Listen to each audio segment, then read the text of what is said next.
Huh?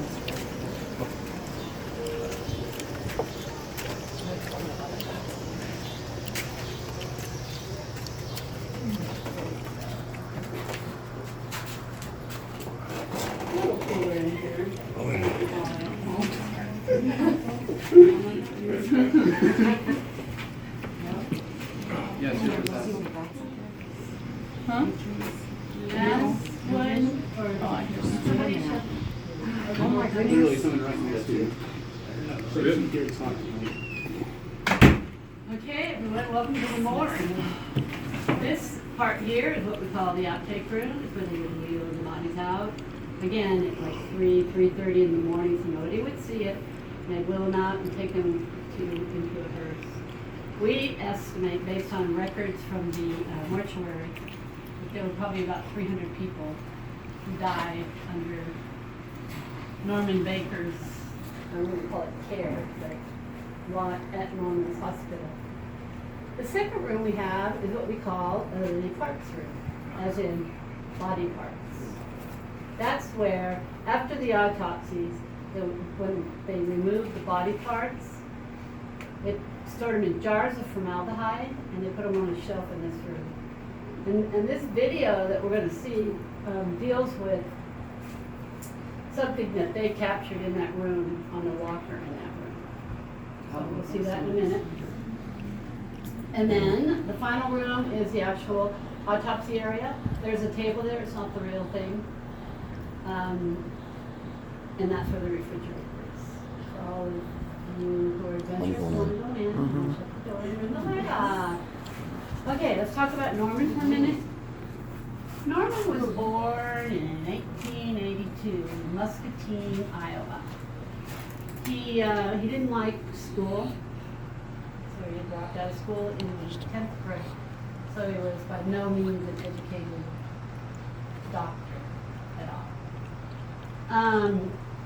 When he quit school, he quit because he wanted to get out and see how much money he could make just as quick as he could. He wanted, his dad was an inventor. He had made a lot of things, so Norman wanted to get out there and do the same kind of thing. Well, his first job, he was a tramp machinist. Traveled around, did some machinist jobs, and did that for a while, until one day he saw a vaudeville act. Yep, Norman was also in vaudeville. He put together an act, he played a magician, and the women that he worked with, he called them his Madam Tangley.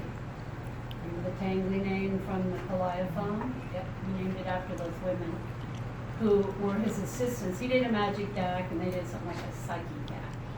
Did that for quite a while, and then decided he wanted to get back to Muscatine where he could work on a patent for his Tangley. So he did, and when he got back, he started his first cancer curable hospital in Muscatine. And he also started a 25,000-watt radio station that he used primarily to attack the AMA, calling them everything from incompetent to just trying to keep people sick so they can make more money. They didn't know how to cure cancer, and on and on. Well, after a while, the AMA got a little sick of it. So they contacted the Federal Radio Commission, and they came in and started listening to it, and they agreed. This guy was just spewing untruths out over the airways. So best thing to do, shut down the radio station, which they did. And it was probably the last time Norman had a radio station in the United States. Well, after the radio station shut down, it also pretty much crippled the hospital, and it had to shut down because it didn't have that advertising like they did before, the free advertising. Now,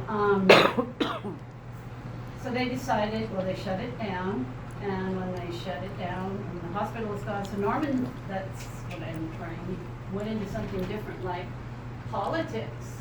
Yes, Norman Baker ran for governor of Iowa as Norman Baker of KTNT.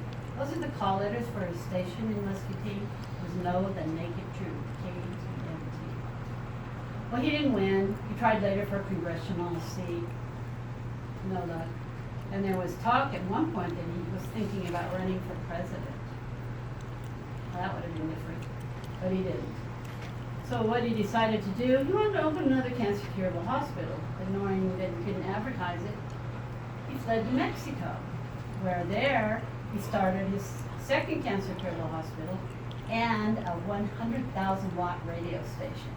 So it wasn't in the United States anymore, it was in Mexico.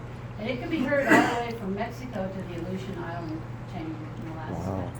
So a lot of people were hearing about Norman. Well, after a while, again, he wanted to get back to the States. So he came here looking for a place to open a hospital. When he heard this hotel was for sale, he jumped at it. I mean, he got 2 parks in this hotel for $48,000. And he turned it into his hospital, painting everything purple that he could. Kind of like the color of the walls here. That was his favorite color. He didn't last too long here, though. He only lasted 3 years here. This time it was the U.S. mail that got him. Eureka Springs started complaining about brochures like the ones you see over there that were being sent out through the mail. Called in the U.S. Postal Service, and they took a look at them, and they agreed, yeah, these are all lies. And he basically was doing what he did over the airways, but this time sending it through the mail. And the U.S. Postal Service said, no, these are lies, this is fraud. So that's what he was arrested for mail fraud. Not for anything having to do with people dying in his hospital, no, just for mail fraud.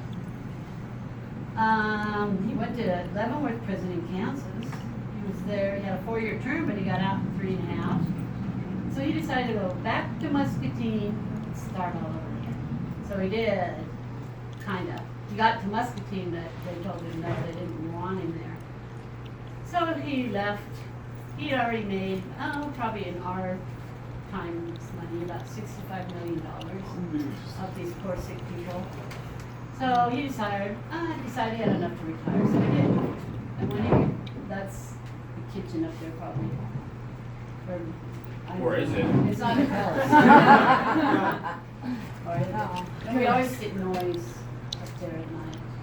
Maybe it is a palace. So anyway, Norman Baker spent 3.3 years in prison. He got out on good behavior. When he did, he decided to go back. Muscatine said no. He moved, retired. I already went through that.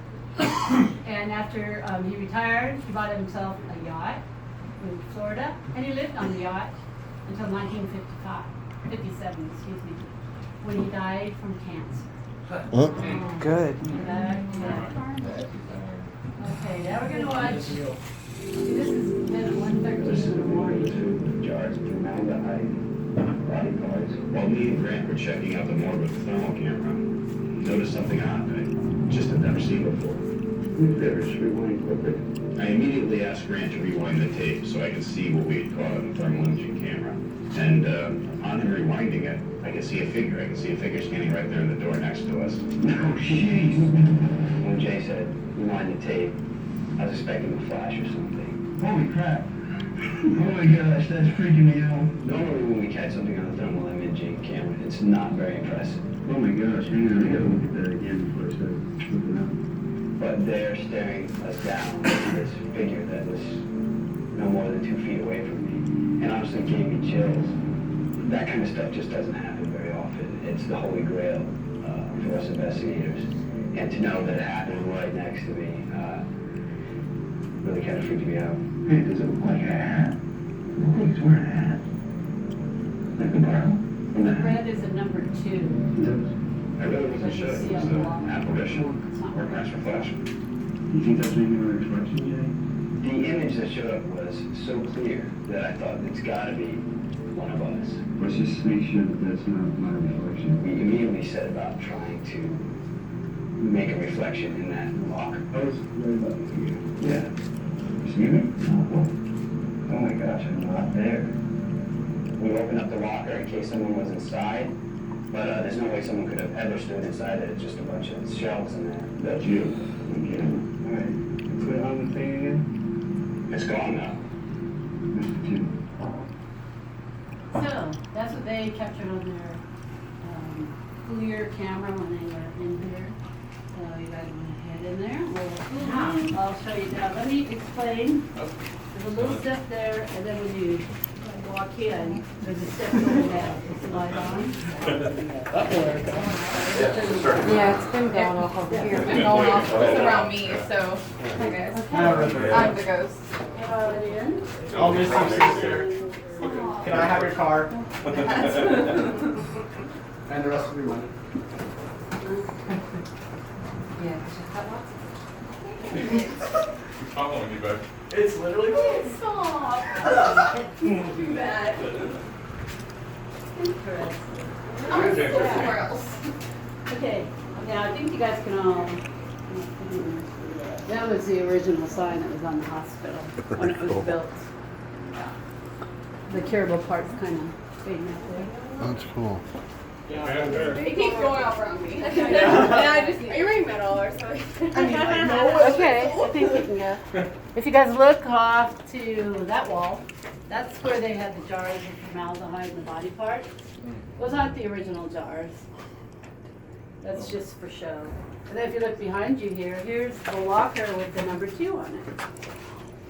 And that's where they saw that apparition in their camera, on that locker right there. Okay, when you're done, join me back here in the Oh, there goes the haircut. Well, it's in front of you, Sam.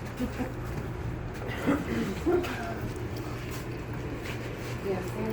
That's where I was standing over there when I got my hair pulled. Alright. So Last that's time I was over here. there. I think we should go over there, okay? I'm not standing there this time. Okay, wait till everyone gets in here. It is. Must be her. I think I am. Sorry, guys. Like it's something got over Your here. business. Comes back over here. I don't want to be next to her. I want to go away. You know, I don't want to, Rob. Okay, everybody. I'm safe with this lady. This is Can you, like, the bring him over autopsy there? table. Stop.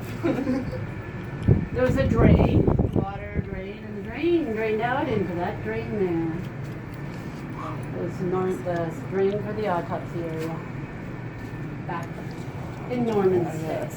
Okay, I'm gonna open the refrigerator and we'll see how many of you wanna go in. I do. Yeah, let's go in there. Sorry about that. Sorry about that. I got the ghost protector. Bring it in there. Yeah. Go up by the You first. I want to look inside it. I'm going in. Come on, somebody come on. Yeah, pictures come out great. It's not that You bad. get to see what you're doing. That thing's going off a lot. There's a lot of electricity in here too. Okay. It really This is. with you. You might Get need out, to leave. You might need to leave. You really need to leave. We need to make this accurate. Leave the tour. I'm okay with it. No, I understand. I really do. Hello, everyone. Brave souls. Oh, nice and cozy. Okay, I won't keep you too long. Good night, everyone. If you guys decide you want out, I've got Norman. Oh, That's not cool. I don't like this Oh. already. Yeah. All right. Hello. So how's your day? Norman. You guys heard any good jokes? Bunch of people walking down the weather. Why the chicken cross the road? I must take pictures of me. Right? Norman most likely is.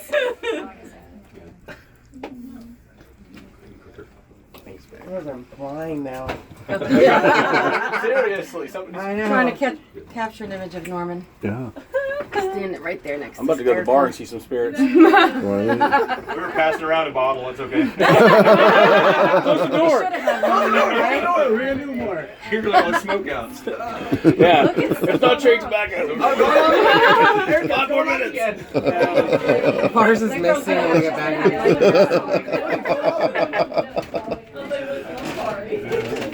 Yeah, we got some way better interior. Last time I was here.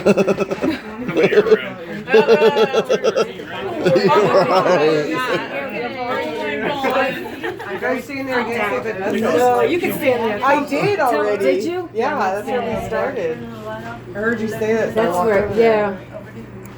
All right, everyone. How did you enjoy your tour? Now that my Excellent. room's on it, that was messed up. We're going to go out a different way. Anyone have any questions?